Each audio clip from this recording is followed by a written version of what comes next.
Dress for October, shop for official Twins postseason gear. We've talked a little bit internally about how at times last year we beat ourselves, Falvey said. It was not a fundamentally sound team. No, it wasn't.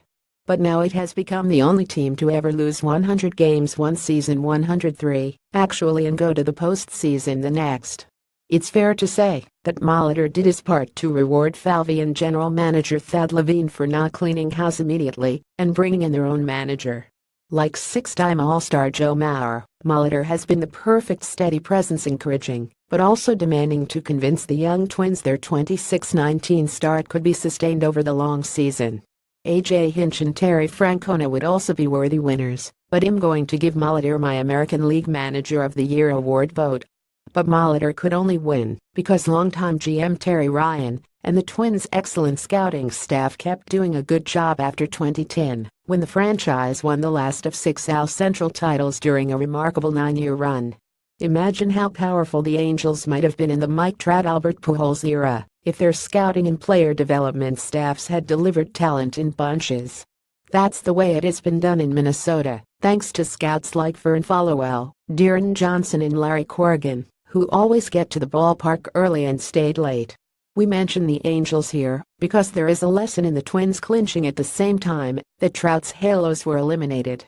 If you are trying to build a winning baseball team, depth counts every bit as much as star power, and probably even more. Mike Cioscia's team missed the postseason for the 3rd season in a row, something few expected when Anaheim signed Pujols to hit behind the brilliant Trout. The perennial AL MVP award candidate has yet to have a bad season of his own, this season delivering arguably his best performance, at least when it's prorated to take into account the 39 games he missed with a torn ligament in his left thumb.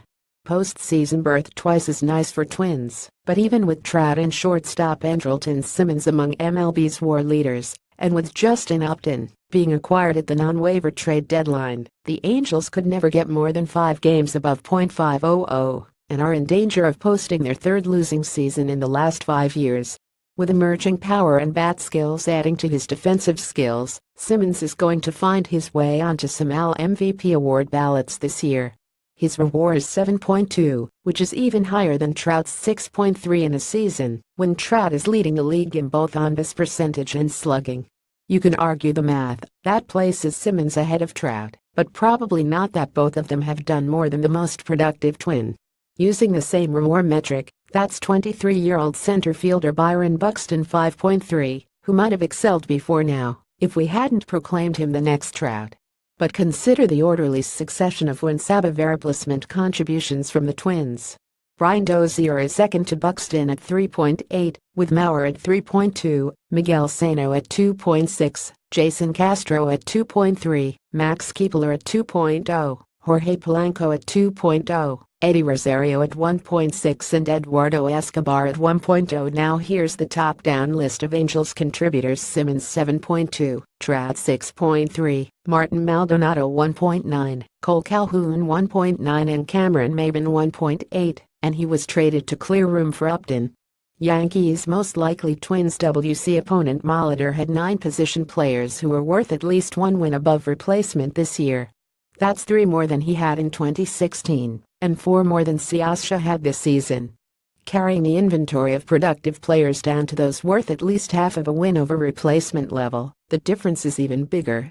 The Twins add Kenys Vargas .9, Robbie Grossman .9, Ehire Adrianza .7 and Chris Gimenez .6, while the Halos pick up only C.J. Cron .9 and Eric Young Jr. .7.